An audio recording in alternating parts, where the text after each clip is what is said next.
do is to go over what I would consider the ground rules. They're actually more suggestions than rules, but nonetheless, when comments are being made, I would like for people to do it from council's table and identify yourself and with whom you are, and you can make your comments. I will not allow for back and forth between participants. The comments should be directed to me and to Ellen, and staff can ask questions of the commenters on that. And if we want to invite discussion, we can, but I would like to make sure that we get the comments as streamlined as possible so that I can accurately record those and file them with the Legislative Research Commission. We have some online participants as well, so I would ask that council, for the various participants in this hearing, please follow up with me by mid next week with a list of your participants, or your client's participants in this matter. Please indicate whether they were virtual or here in person. So that being said, are there any initial concerns, questions, issues that we may need to address at this moment? Okay. Seeing none, we will go forward, and I will look at you, Mr. Keller, if you want to go first, or you can defer. I'm happy to. All right, thank you. Yes, my name is Jason Keller, Vice President of State Government Affairs for Charter Communications. I also serve as the board chairman for the Kentucky Broadband and Cable Association. Mr. Penny, it's been a long road, it seems, since the General Assembly adopted and the governor signed Senate Joint Resolution 175, charging the commission with removing unreasonable utility pole attachment related impediments to the deployment of broadband service. I want to first reiterate again how much we appreciate that as an association and as Charter Communications, the work of the commission, your work in particular, to comply with this mandate and to try to create a better environment for broadband providers to deploy service in unserved and underserved areas. However, we continue to believe that additional measures are necessary to ensure efficient deployment to these areas of the Commonwealth. The Commission's proposed regulations, the permanent and the corresponding emergency regulations, do not fully address many of the practical issues that, if unresolved, will slow permitting and construction processes, contrary to the Commonwealth's policy mandate. And as we've emphasized in the past and continue to do so, the required level of pole attachment activity has dramatically increased due to various programs, $2 billion worth of funding, both in terms of public and private dollars via the FCC's RDOF program, state and local broadband grants, the Broadband Equity Access and Deployment program, and additional private investments. And this surge of activity is already creating substantial pressures on Kentucky's pole attachment infrastructure and will only become more challenging to manage if there are confusing or burdensome regulations. Our members are actively expanding broadband networks in rural areas, and we're well positioned to identify impediments and recommend solutions to streamline the processes, expedite deployment, and unlock the benefits of broadband for rural Kentucky. And to achieve these goals, our association continues to strongly urge the Commission to amend its proposed emergency and permanent regulations and adopt the key KBCA proposals that were submitted in our written comments filed last month. I should also, before I turn it over, introduce as well here with me Heather Day, who's our Area Vice President of Field Operations. She is here to help answer any questions that may come up. And then I will also introduce and turn it over to Mike Chwanek, who's on video today. He is our Vice President as well of Regulatory Affairs. So I'll turn it over to you, Mike. Great. Good morning, everyone. Good morning, Mr. Penny. Sorry I'm not able to be with you in person today.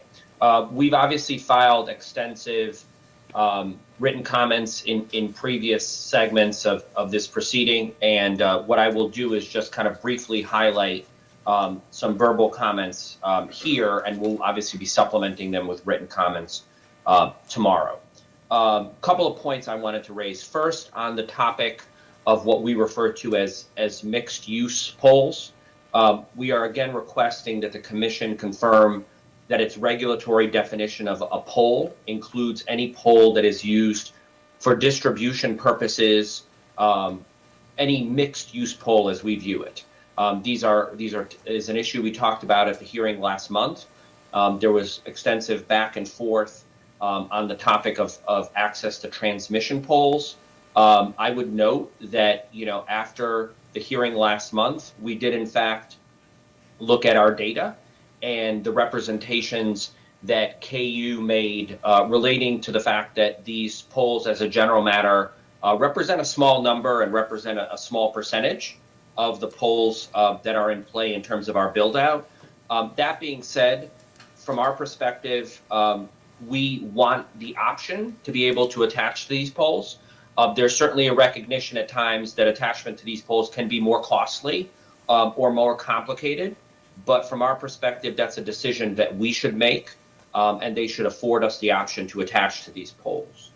On a second point, relating to, and the commission, I think, did this in an act of good faith. You created what we refer to as kind of this 500 pole incremental matrix for how you establish certain timelines and certain requirements. And I think your objective there, right, was to kind of tier things or stagger things in a way that you think would be helpful. I think from our perspective, this incremental sliding scale ends up creating more complexity and confusion, and potentially creates risks where there could be friction or disputes between us and the pool owners. So again, we're recommending that the commission review the regulations to address that point. The third point I would note is on the overall survey and make-ready timelines. As we've previously stated, we feel that the FCC timelines for survey and make-ready should be adopted in Kentucky. We have a favorable opinion of them based on our experience with them, and we would recommend that the commission adopt them here in Kentucky. Lastly, for us on a substantive point, on the issue of make-ready payments, we are again seeking to clarify that utilities can only require make-ready payments that are specific to the attachment application at issue. Again, last month at the hearing, there was extensive back and forth on this topic, and we remain concerned about the idea of pole owners cross-pressuring or leveraging unrelated issues in terms of holding back action in lieu of payments. From our perspective, and Heather is there to address questions on this point, we feel that as a company, we are very diligent and very timely as it relates to payment of invoices. And so we feel like this issue should be handled in an appropriate manner on that basis, because we don't feel like we have any concerns relating to delinquency or not making our payments in a prompt fashion. Before I wrap, a couple of things I just wanted to note, Mr. Penny, that are not directly related to the regulations, but I think are important to update to the commission. As we noted last month, we have reached out to KU. We have initiated the process of seeking adjustments to our high volume agreement. I think we've had positive initial conversations. We've traded red lines. And at this point, I think we're optimistic that we can, in fact, address our issues and our needs on a business-to-business basis. But obviously, the agency is potentially available to us to the extent we may need to get you involved if we are not able to reach a resolution directly. I would also want to acknowledge, and we mentioned this at the meeting last month, we're appreciative of the fact that the commission put out a notice for the poll data updates. We've done our outreach to the poll owners. We've started that process. We feel comfortable that we'll be able to get you the requested data by June 15th, as noted in the notice. And we recognize and we strongly believe that working on this joint data submission is important so that the agency has the required transparency and understanding of what's actually happening in the field. And the last point I would just note, and both Heather and Ellen Call from our team is in the room if there's questions on this, we are engaging the electric co-ops as well. I know that a meeting occurred as recently as yesterday, and we were talking through some operational issues there. So I will conclude my remarks there, and thank you, Mr. Penny, as Jason noted, for your continued time and attention to this important issue. Thank you. All right, thank you, Mike. And I don't have any follow-up questions, but I do have a comment. And I understand that the language regarding the make-ready payments can be problematic, and I do think that the commission made somewhat of a drafting error in including and excluding certain language in that. We didn't address it in the amended after comments for the emergency regulation because it would have been the only change to make. We know that we can make a certain change in the ordinary regulation.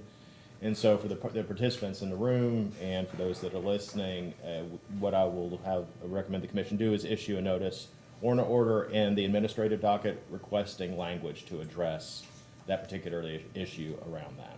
And so that order should issue next week on that. So that is the only comment I have to follow up on that. Ms. Day or Ms. Call, do you have any further comments? Nothing additional, Mr. Okay. I do have a general question, and I'll address it to KVCA first. Mr. Schwanek discussed that, or no, sorry, Mr. Keller discussed the increase. We're already seeing the increase in poll applications. Is that due in part or in whole to the influx of federal money, or has the federal money influx and the BEAD and the RDOF been affected by occurrences in Washington, D.C.? I would say that the current increase is really through the final state round 2 grants and the RDOF. We have yet to be finally awarded anything for the BEAD funding, so that wave is somewhat yet to come. And so, because you are you all, Charter and KVCA are the only, well, not the only, but you're the primary recipients of BEAD and RDOF money in this. Can you talk to me or explain to me briefly what is necessary and when do you anticipate the BEAD money coming through? I mean, are there certain triggers? I think, was it Louisiana maybe be the only one that started to receive the BEAD money? And So the federal government has put that on hold at this point in time. So there are some states that have gone through the grant application process. Kentucky is one of them. The state broadband office has accepted grant applications for the BEAD money. They have effectively pressed pause on that due to some of the regulations or amended regulations that are expected to come down the pipeline from NTIA. Okay. So I think they've pressed pause on that for the moment. It's not clear the timeline when that will change, but I know that the state is well prepared to get that process going once that happens. okay, all right, thank you. Are there any further comments from KVCA? None here. Okay, thank you very much. I'll look over here to LG&E and KU. Will you also be making comments on behalf of Kentucky Power as well, Mr. Langley? Yes, Mr. Penny, and I believe that Peter Waldron, who is the Vice President of Electric Distribution Operations for LG&E and KU, is going to lead off for us, and then I'm going to discuss some of our specific proposals and then tie in a couple of our other operations folks to give some explanation behind those proposals. So with that, I'd like to turn it over to Peter, if that's okay with you. Okay, all right, fine. And then remember, the microphone's kind of over that way. Okay. It sounds like it projects reasonably well. It's just for the people online sometimes. All right, thank you. There you go. You don't have to speak directly into it. Just perfect. Fair enough. You have complied. Thank you. All right. So as Mr. Langley noted, Peter Waldrab, Vice President, Electric Distribution Operations for Louisville Gas and Electric and Kentucky Utilities. So as Mr. Keller noted, I just want to thank this group for, we spent a lot of time in the last year and a half in this building in various forums, and appreciate the attention that the commission has paid to broadband deployment of the Commonwealth and the efforts to date. I did want to note, we have, through the emergency regulations and the hearings that we've been through, the commission has made some really meaningful improvements in the poll attachments process. It won't come as any surprise that KU is recommending a few important changes that need to be made in the permit regulations. Notably, steering more deployments to the special contract model, and adopting our enhanced one-touch make-ready proposal. So there are several others that Mr. Langley is going to get into, but those really are the two most significant items. As we've discussed in other forums, really the key impediment to successful deployment in these efforts is really resources, and in particular, qualified design and construction resources. Prescriptive timeframes or timelines, in our experience, work well for smaller volumes of work that we can handle with native resources. But when we get into larger volume engagements that outpace those resources, prescriptive timelines aren't enough to ensure that we're able to match those resources to the volume of work. And that's really where we've seen challenges in the past. So in reflecting on this hearing, we started many of these discussions really in the shadow of some challenges from Scott County and the implementation that we had largely with charter in Scott County. And so that was late 2023 that we were discussing those issues. We did reach a high volume agreement with charter in early 2024. And just sharing a few stats of some of the success we've had with that effort since we signed that high volume agreement, we have been able to process 45,000 polls, or a little more than 45,000 polls in the last year and change. We've handled that with a 98% on-time rate. We've been able to achieve that really with fantastic coordination with charter because we've been able to align dedicated resources to this effort, and because of the predictability that we've had through the agreement. So we've had a little more than 70 design personnel dedicated to these applications. We've had a similar 70 to 80 construction personnel dedicated to the make-ready that came out of those poll attachment reviews. And just for some context, that's translated to a little more than 100 poll replacements on average per month since we signed that agreement. So this has been a monumental level of effort, and again, I think the success we've had is a testament to the value that comes from this type of agreement and the abilities for the parties to directly negotiate the volumes and the corresponding resources. With that, I'll turn it over to you. Well, thank you. And I know that we may sound like a broken record because we keep talking about the importance of special contracts, but we keep talking about the importance of special contracts because we don't just believe that it works, we know that it works, and we know that the alternative doesn't. And so Mr. Waldron outlined their contrast in experience with the deployments in Scott County versus the high volume deployment between KU and charter. That's not the only example that LGE, KU, and Kentucky Power collectively have. And while it's true that Kentucky Power hasn't yet experienced that same type of volume, Kentucky Power obviously has affiliates in other states that have.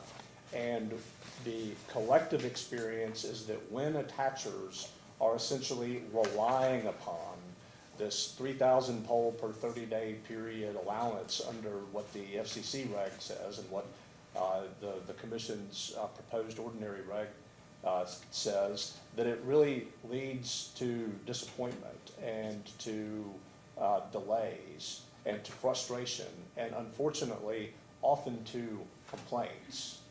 I think it's notable that the one instance where there hasn't been a brouhaha collectively for LGE, KU, and Kentucky Power, and Kentucky Power's affiliates for that matter, has been where there is a special contract in place. And the reason, as Mr. Waldron said, is because the special contract dedicates the resources to the project.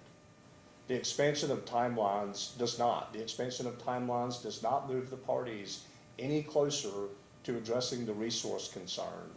All it does is create false hope, false promise. And this is why we continue to advocate for this. It's not just because it makes things easier for us. It certainly makes things more seamless, although it involves a lot of work getting those dedicated resources in place. We also keep saying it because we've seen the proof is in the pudding, if you will. We've seen how this has worked in the deployment with charter. And we've seen how deployments work when there is not an agreement in place that provides for these sort of resources. And it's tempting to say, well, the reg says 3,000 poles per 30-day period, so why don't you just ensure that you have those resources on hand to address that? Even if that could be done, that would only address the first 3,000 poles. You get a second attacher in there with another 3,000 poles in a 30-day period, and all of a sudden the model is blown. This is important now, but it will become even more important if and when the BEAD money becomes a reality. And so the bottom line on our message with respect to the special contract is that it addresses the crux of the problem. The timelines do not and cannot. And in the Commission's August 2024 statement of consideration on the original emergency reg, there was something to the effect that the timelines give attachers certainty, whereas special contracts do not.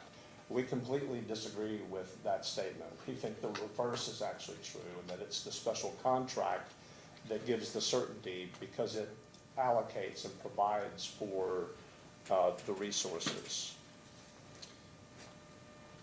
The next big issue that we've been advocating and that we continue to advocate in favor of is what we call enhanced one-touch make-ready. Really, this is low-hanging fruit, and we don't understand why it hasn't already been embraced, because it cuts out significant time in the deployment process.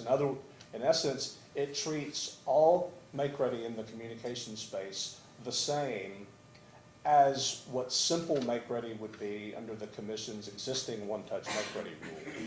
As we've discussed in prior conferences and I believe in the last hearing, the existing one-touch make-ready rule is hardly ever used because it is limited to simple make-ready.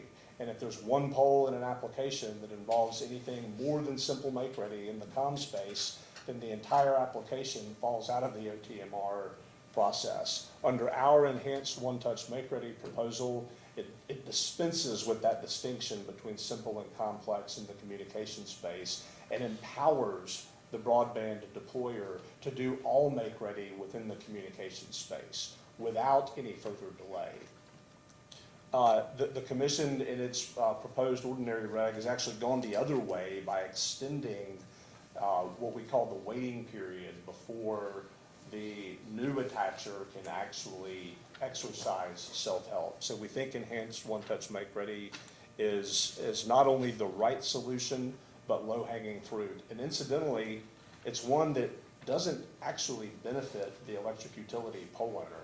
We're just advocating for it because we see that as a pinch point in the deployment process, and we believe that this is a good solution to that pinch point. So those are our two, what I'll call our two big issues, which Mr. Waldrapp outlined in his remarks. And then we have four other, what I will call lesser points of revision that we would like to see in the ordinary reg, all of which are things that you have heard from us in the past. And I'll just go over these briefly. The first is the provision in the reg that allows attachers to submit a survey with their application for up to 500 poles. And we appreciate that the existing, or that the regulation has a couple of controls in there. It requires that survey was conducted by an approved contractor. It requires that the survey was performed within 30 days of submittal. And of course, it's limited to 500 poles. But we don't think that is good for broadband deployment. And I'm gonna ask Mr. LaFollette and Ms. Powell to offer some context for why these attachers submitted surveys actually generate more delay and more cost for the parties.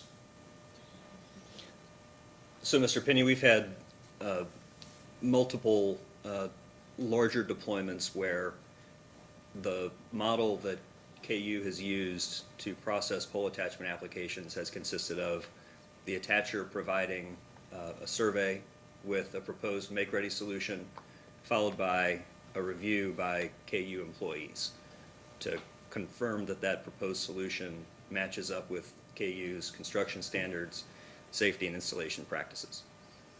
And our experience with that has been that the proposed make-ready solutions, even when they are performed and proposed by a KU-approved contractor, contain multiple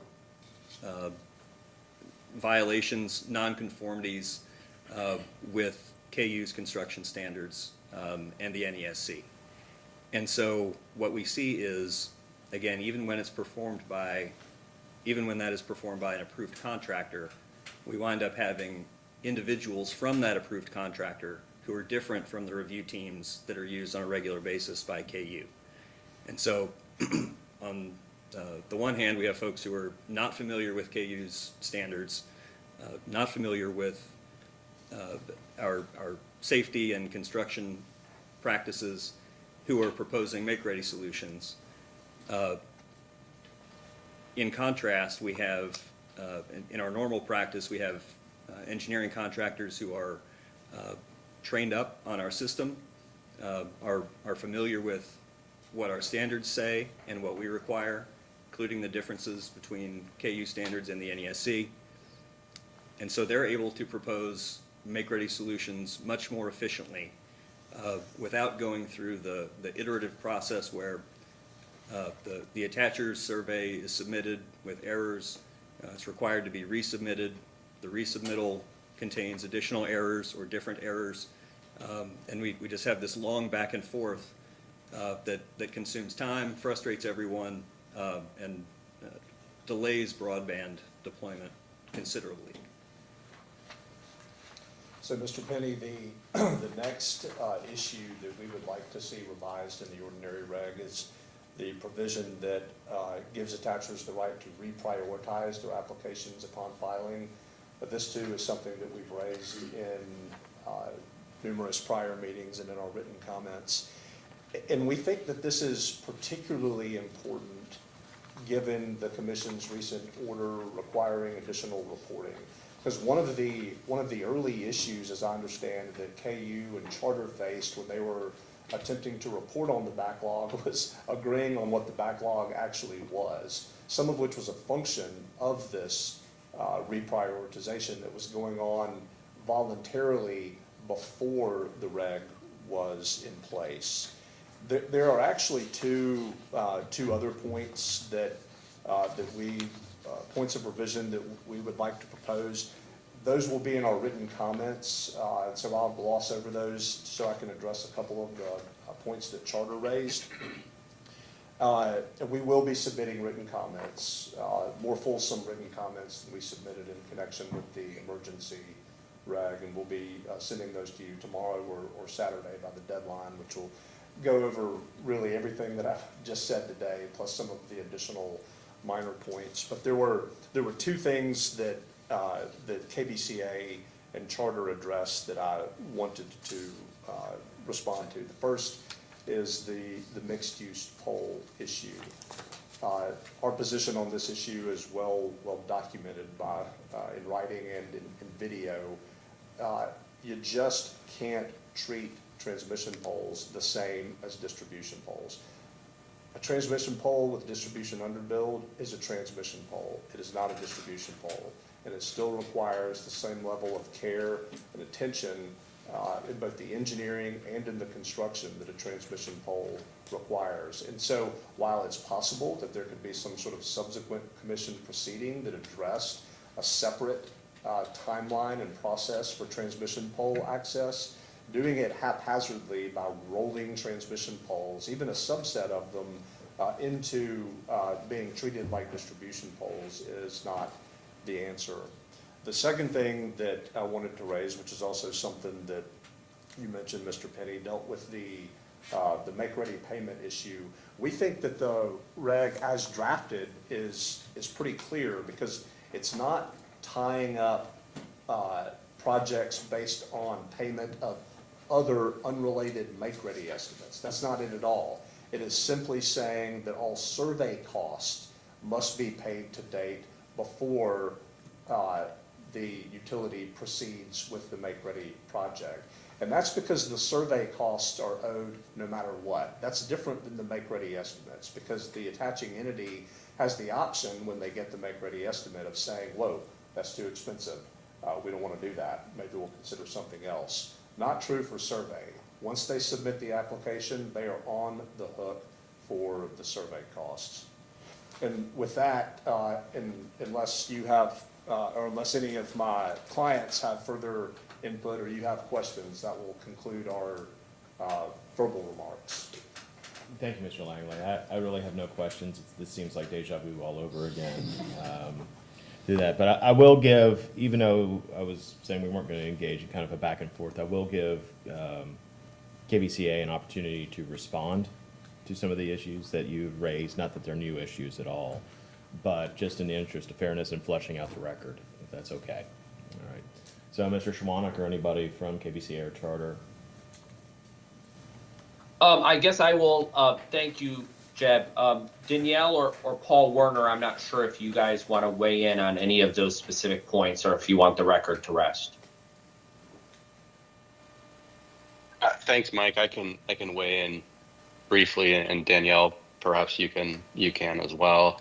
I don't think that these are new issues. This is all very well trod ground, and certainly we have articulated our views on all of these issues in our prior comments. The issue that we have raised repeatedly, and just to reiterate briefly with respect to special contracts, is that there are high transaction costs around negotiating and finalizing special contracts. That has been our experience with the high volume agreement we have negotiated and are now in the process of renegotiating with KU.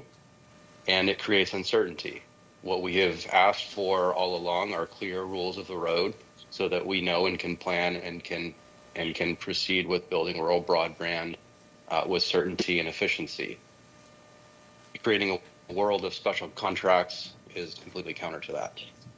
With respect to the transmission pole issue, from our perspective, and maybe there's just misalignment in definitional terms here, but we've always spoken of this dual use issue from a perspective of what are traditional distribution poles that may have transmission facilities.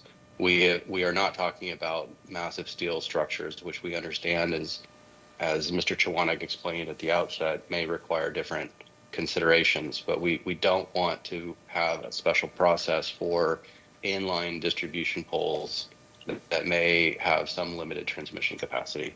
I'll stop there, Danielle, if you'd like to add further comments. Thanks, Paul. No, I think you did a great job.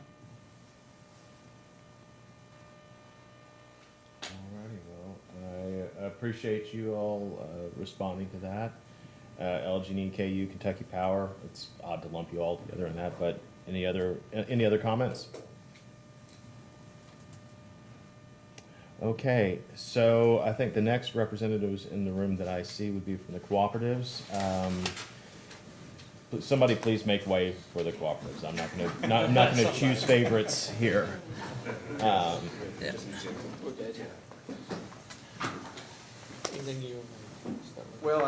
yes, thanks. So Tip Deb for the Kentucky Electric Cooperatives.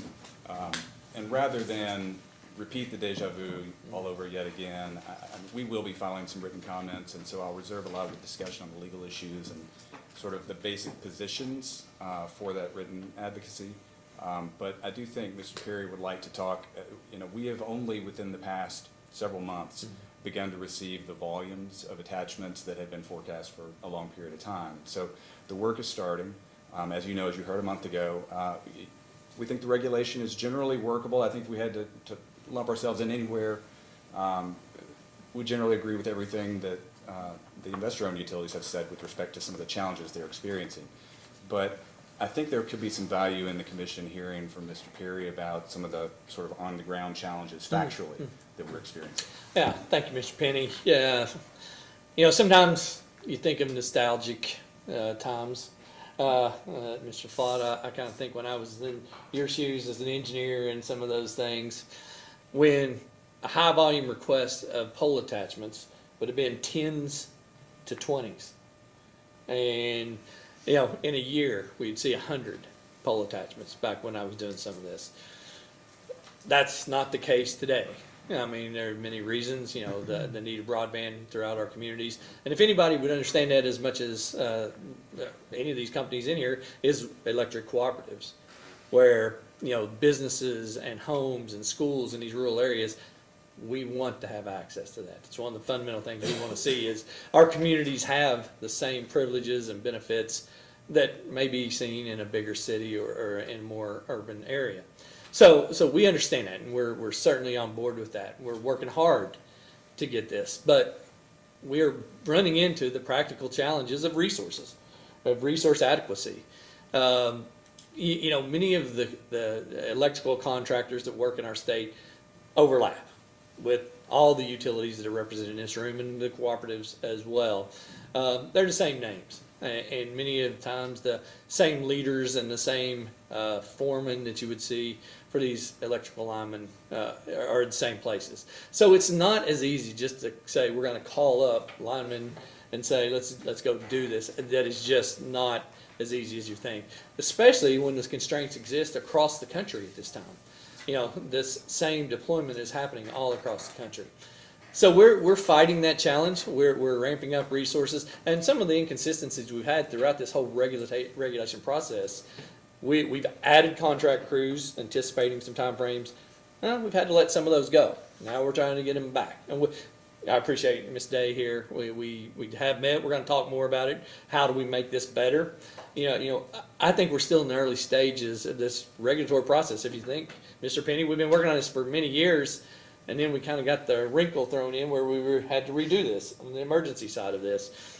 I think we're still learning some lessons. I think the time frames and the resources and things that we may be setting ourselves up for some disappointment. That's not our goal. That's not what we want to do. We're going to try our best to meet any time frames and resources we need. But as we can see, there are a number of obstacles. And just recently, one of our cooperatives, South Kentucky, took a direct hit from a tornado on their facility. You know, the building probably is certainly almost a complete loss. They're still doing a structural look at that. You know, we've had contractors as well as mutual aid help coming to help them, Jackson Energy, Penny Ryle, all across the state. That also is going to be a potential delay for some of this work. You know, fair, just, and reasonable rates, but also reliability of our electric service is critical. So these same resources that we use there will be used for the deployment of this broadband, which those things are going to be always, unfortunately in Kentucky, we've seen this over the last several years, are going to be a challenge for us. So I just want to make the point that the resources are a challenge. We have ramped up the engineering side of this. The permit work that we're doing is significant. I'm just talking to some of our people there. We've had over 25,000 permits this year, the year to date. That's an amazing amount for the cooperatives. Cooperative? That's cooperatives Is that only. excluding TVA? That is excluding TVA. Thank you. Yes, that's an amazing amount in the first 5 months of this year for us. 61,000 in total that we've been working on. That's a phenomenal number. We're committed to working on that, and it's going to be a challenge. One last story that we have found: one of our cooperatives, Salt River, did hire an additional contract crew. This just highlights some of the challenges we've got. They saw repeated safety violations, reliability concerns, where they had knocked lines off, unsafe, potentially getting hurt.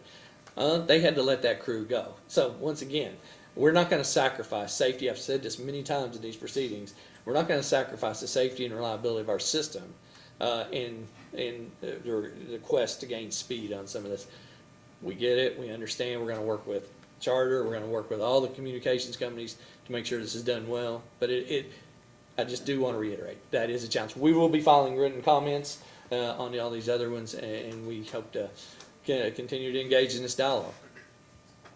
All right, thank you, Mr. Berry. I appreciate that. Thank you, Mr. Depp. Are there any responses to the comments from the cooperatives? or me toos, if there are those from the other utilities in the room. All right, thank you very much, I appreciate that. So I'm gonna keep in the spirit of things with the electric utilities. I believe that we have some representatives from Duke, Kentucky online. Did anybody from Duke, Kentucky wish to make comments? Yes, thank you. This is Larissa Vaisman, Regulatory Counsel for Duke Energy Kentucky. And with me, I have Jeremy Gibson also to speak on the more operational aspects. We just like to make a few comments to some of the issues that have been raised, including the question of transmission poles, as well as special contracts. And for that, I'll turn it over to Jeremy. Thanks, Larissa. Thank you again for having us today. We do appreciate the opportunity to speak on these topics. I do really want to speak first to the transmission because it sounds like it sounds like it. I don't know that that's what's intended, but it does sound like there isn't a discussion around downplaying what those poles are actually intended for, and they are transmission poles with a distribution pole or with a distribution assets on there. So it's not a distribution inline pole that may have some transmission services on it. It is transmission fully with a distribution underbuilt on it. So that is important to keep in mind because that is the backbone of the electric grid. And if something is to happen to that pole due to additional facilities from communications or whatever, without proper review or just letting somebody just get on and attach it without the thorough process that needs to take place, which is quite significant and well more, there's a lot more to dive into, let me say, than a distribution pole. Is more timely. They have to review every single pole, and it is time. And if you put a time-sensitive constraint on that review, you're putting safety and you're putting outages, all kinds of things at risk if something happens on that pole. So it is, we cannot stress the importance of having transmission that may have a distribution underbuilt on it, keeping that out of tariffs, regs, whatever the case may be. It is just not the same game as a distribution pole. So I just have to hammer on that because sometimes I just think folks have a tendency to overlook it just because it has distribution facilities on it. We do also support, and again, I'm not going to dive into everything, LGU, Eric, and everybody whenever we do pretty much support all of that, but the high volume deployment agreements, those do work. We have one as well that we've recently implemented in Ohio. And with the BEAD coming up, it is going to be something that is going to need to happen if we want this deployment to roll out. The RDOF alone has increased permitting, at least from a Duke perspective, over 300%. And it has been a struggle, as everybody has mentioned, with resources, safety issues, things that are happening. Everybody's fighting for the same resources.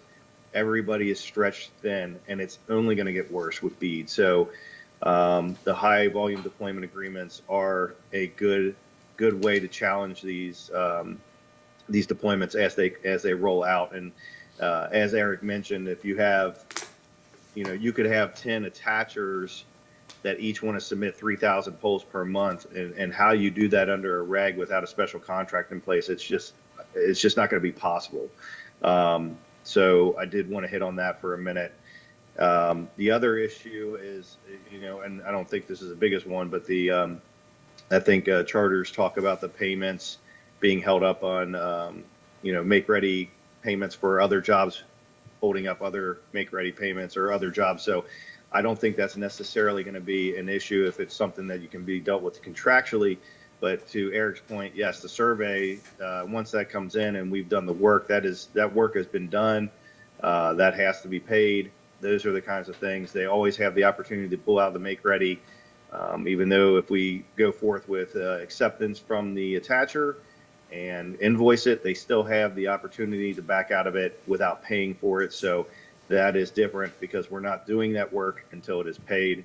So That is really all I have, other than kind of backing everything that's already been said from the co-ops and the LGEKU team. All right, thank you very much. Thank you. Mr. Gibson, I appreciate your comments. So does anybody have any response? I know we've talked about it before, but any responses, replies? The only clarification I would add, Mr. Penny, on our behalf from a distribution perspective is not that they're the same. We absolutely appreciate the differential, is that they need a timetable, right? So we need a timetable to plan for them. And what does that look like? They can't just be excluded from kind of the matrix of the timetable. What timeline do they have? And that's quite vague right now. So, because I think that Mr. Gibson said that it would not be reasonable, like assuming that attachment to, I'm just gonna use the term of art, mixed-use pole, was allowed, that because it has transmission elements, it could take a longer time to do the survey or the make-ready work, and that putting that into the timeline as a normal distribution pole would be unreasonable or unworkable. And we appreciate that. We just need to understand what its adjusted timeline is. Okay. Like, is there a secondary timeline for that mixed-use environment? Okay, all right, I appreciate that clarification. Any other comments on this before I get down the line to some of the other participants? I noticed that in the Miss Spade, does AT&T Kentucky have any comments to make? We do not. The comments that we've already submitted, I think cover everything that's been said here today. So we'll just rely on those and probably submit some additional comments. Okay, thank you very much. I appreciate that. Mr. Penny, Ms. Powell was trying to kick me under the table because I think she did have one thing to add about the transmission pole issue in the discussion. May she be allowed to address that? By all means. Yes. So yes, we do understand Heather's point regarding timelines for transmission poles, and are proposing, we've spoken to our transmission teams, have submitted those timelines as well for review. They are just extensive, and we know that time is of the essence in regards to these deployments. And so what we're seeing from our transmission team is that it could take 18 months to 2 years in order to complete the process for the application. So that isn't an issue for LG&E and KU to provide that timeline. We are just stating up front that it is more timely, it's more costly, as been stated previously. And so to keep that in mind, especially in this deployment. Okay, I'll get back to you in a second, Ms. Day, if you have a response to that. But I do have a follow-up question, and LG&E and KU may not have as direct of an answer, but I think in previous comments it said that if there's going to be work done, make-ready work done on a transmission or a pole that has transmission lines on it, especially if it requires an outage of the transmission, that there has to be system coordination. I understand that. But on information to believe LG&E and KU are not a member of an ISO or an RTO. Is that correct? Okay, so there's no what coordination with that besides an RTO is necessary with LG&E and KU? Do you know? Do you have to do it with your reliability coordinator? Do you have to work with them, the balancing authority? Like, what level of coordination is required if there's going to be a transmission outage? Well, we might need our transmission people here to address that in thorough detail. Okay. And, yeah, I mean, generally I can speak to high level, and then to Mr. Langley's point, if we want to get into further discussion, but the coordination may be internal, reviewing loading and how we need to handle load across our system. It may be with other parties. It really depends on the location, the voltage of that transmission. I understand. It's just a point of curiosity. I may have a follow-up question in the administrative docket relating to that, particularly the utilities that participate in RTO.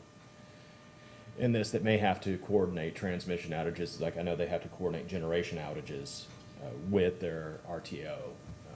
Just didn't know how high up the chain in terms of getting an idea if there has to be a timeline for that, Ms. Day. That's where I was getting for. Do you any follow-up comments on that? Okay. Well, Mr. Penny, if it helps, the chances of a transmission pole being changed out as part of the broadband make-ready project are almost zero because of the expense involved. And so the make-ready estimate, if it's $250,000, I feel quite certain that Charter is gonna find another way to deploy. So I really think that to the extent there's any discussion about, or there's a need for any certainty around that process, it could only be the review phase, because the possibility of a make-ready pole replacement is so slim as to be non-existent. Okay, all right, I'm just trying to gather the facts when we're discussing this. I notice we have, oh, sorry, Mr. Schwanek, you have your hand raised.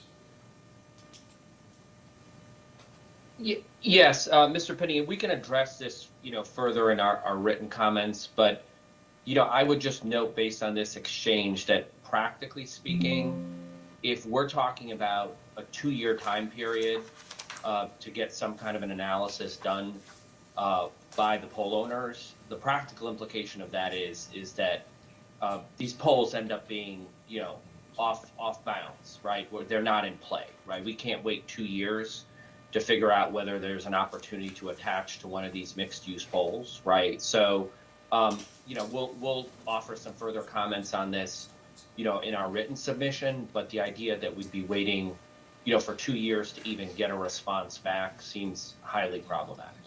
Yeah. Understood, Mr. Schwanek. Yes, Ms. Judd? I think we have a point of clarification on that, but I'll let Carmen speak to that, but we're not saying that that's just the survey period, so I want to make sure that that's Correct. clear. I think there may have been a misunderstanding. Yeah, Okay. so that would include the survey as well as the timeline to secure the resources. So it takes longer for us to get a transmission pole than it would for a distribution pole. So that's the lead times to get the material. So you're speaking in a situation where a new pole would have to be installed? We're Replaced. talking about a pole replacement Yes. for that. And would that be the only scenario when they would require a transmission outage, if, assuming there would be an attachment to quote-unquote mixed-use pole? I would assume so, yes. We would need to get our transmission. Understood, yes. understood. This might But not be for- something that we can resolve in time for making the amended after comment regulation here, but I do know that the commission will keep the administrative docket going so we can further develop and address these issues as they arise, because I do think that, speaking for myself, but also observing that the administrative case has led to promising discussion and resolution of some issues amongst all the parties. So, but it might be something to be addressed in the administrative docket for that. Okay, so I know we have some representatives from Windstream online. Does anybody from Windstream wish to make a comment? Okay, thank you. Nope, not at this time. All right, thank you, This Ms. is Bell. Stephanie Bell. And I don't believe that we made any of the rural local exchange carriers file comments or participate on some of these issues, but are there any representatives or a representative from the RLX that wish to make a comment? Okay, there being none, are there any other parties that I've not identified that wish to make a comment, provide public comment or a response to anything that has been said today? All right, there being none, let's talk a few administrative details. So, because this is an ordinary regulation, I want to go over the timeline of what's going to be, what has to happen. We will receive comments through the end of the day on May 31st. I believe that falls on the weekend. So I'll announce from here, since I'm the staffer that will be accepting those, I'll take them in on that following Monday if anybody wants to breathe a slight sigh of relief, because I won't look at them if they come in on the 31st. You might as well take a little extra time to respond to any of these comments that were made here if you feel the need to do so. It is so under normal KRS Chapter 13A procedures, this means that the statement of consideration would be due to the Legislative Research Commission no later than June 13th. However, because it's an ordinary regulation, the commission can ask for an extension to July 15th to file the statement of consideration and any amended after comment proposed regulation to that. it will be the intent of the commission to seek such an extension. And the purpose of this is that next week in the administrative docket, the commission will file an order, and attached to that order will be proposed edits to the ordinary regulation that the LRC staff has sent to commission staff. Now, a lot of them are just going to be wordsmithing changes, but I want to get it out to the parties so that the parties and stakeholders can look and see if any of those suggested changes change the substance of the regulation. And in that same order, I will also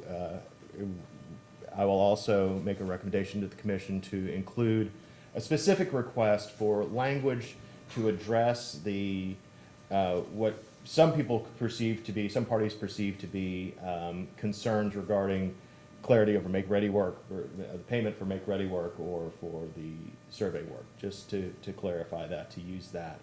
And I cannot see what the deadline is to file responses to that, but it would probably be by the end of June, so that commission staff and the commission can see what the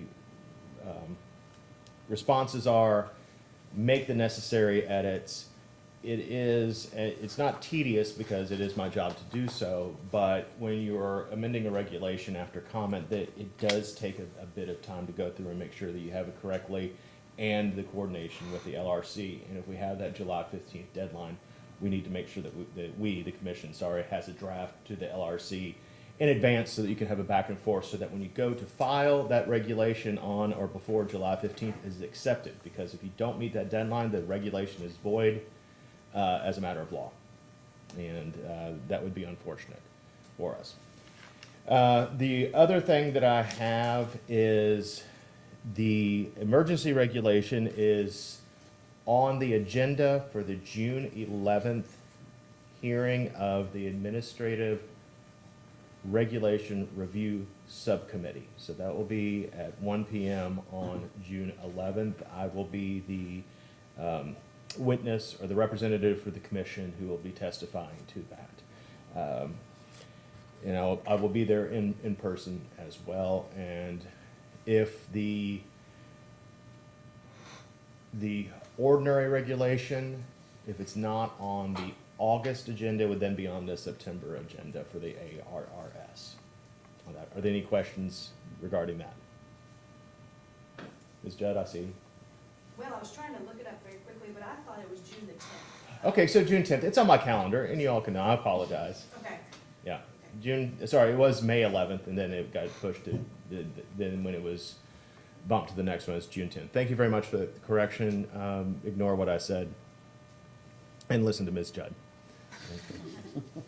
So June 10th at 1 p.m., the IRS will be the emergency regulation. Are there any other questions or comments? I appreciate everybody coming here. My worst fears for construction noise were not filled. Even though I wanted something to complain about, I couldn't find it. Please be mindful or be watchful of the administrative case and notices of filing. I think that once the major part of the regulations are behind us, I anticipate the commission will start having some of those meetings on a periodic basis, so that we can continue to address issues and workshop solutions through that. Like I said, I think it's been helpful, and I think you all have agreed to that as well. All right. That being said, we're adjourned. Thank you very much. Thank you.